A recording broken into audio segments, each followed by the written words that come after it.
নমস্কার বন্ধুরা, কেমন আছেন? আশা করি সবাই ভালো আছেন। আমার নতুন চ্যানেলে সবাইকে স্বাগত।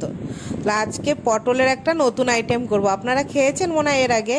তো এটা হচ্ছে দুধ দিয়ে করব, জল দেবো না, আজকে শুধু দুধ দিয়েই করব, দুধ পটল।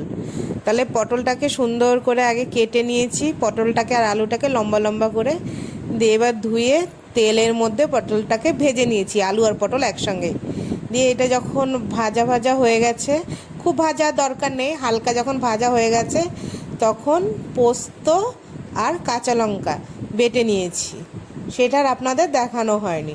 তো যেই ভাজা হয়ে গেছে এবার সেই পোস্ত আর এই কাঁচা লঙ্কা বাটাটা দিয়ে দিলাম, আর পরিমাণ মতো হলুদ, স্বাদ মতো নুন দিয়ে এটাকে এখন ভালো করে কষাবো।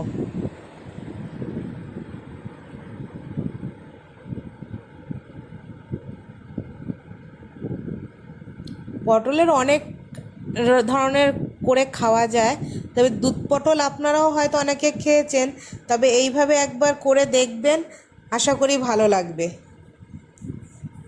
এটা বাচ্চা বয়স্ক সবার জন্য খুব ভালো। আর এই তরকারিটা আপনি রুটি পরোটা দিয়েও খেতে পারবেন, ইচ্ছে হলে ভাত দিয়ে না খেয়ে রুটি পরোটা দিয়েও খেতে ভালো লাগে। এটাই বেশি কোনো মশলা লাগে না, জাস্ট একটু পোস্ত হলেই হয়ে যায়। আর আপনাদের কাছে যদি পোস্ত না থাকে তাহলে সর্ষে বাটাও দিতে পারেন। তো এখন আমি দিয়ে দিলাম দুধ, এক বাটি দুধ দিয়ে দিয়েছি। এবার এই দুধ দিয়েই হয়ে যাবে, আর কোনো এর সঙ্গে জল দেব না।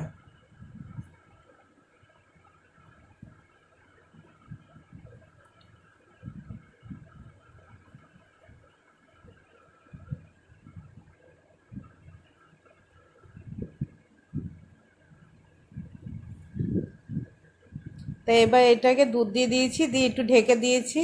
এবার 1 চামচ চিনি উপর দিয়ে ছড়িয়ে দিলাম, দিয়ে এবার এটাকে এভাবে আর একটু সুন্দর নাড়িয়ে নেব। দেখুন আমার এটা হয়ে গেছে, তবে চিনিটা দিয়েছি তো, দিয়ে আরেকটু নাড়িয়ে তারপরে নামাবো। এটা বেশি কোনো মশলাও লাগে না, আর বেশি সময়ও লাগে না, চটজলদি হয়ে যায়। সময় যদি কম থাকে এইভাবে করে নিতে পারেন আপনি।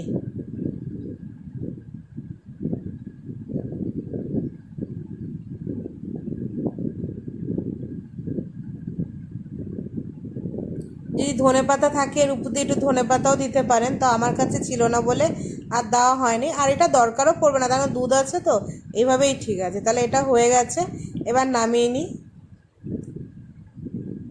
দেখুন কেমন হয়েছে রান্নাটা জানাবেন। যদি আমার এই রান্নাটা ভালো লাগে তাহলে একটা লাইক, শেয়ার, কমেন্ট আর প্লিজ সাবস্ক্রাইবার করে দেবেন। আর আপনারা ভালো থাকবেন, সুস্থ থাকবেন। দেখা হবে আবার নতুন কোনো ভিডিওতে। তাহলে আজ আসি।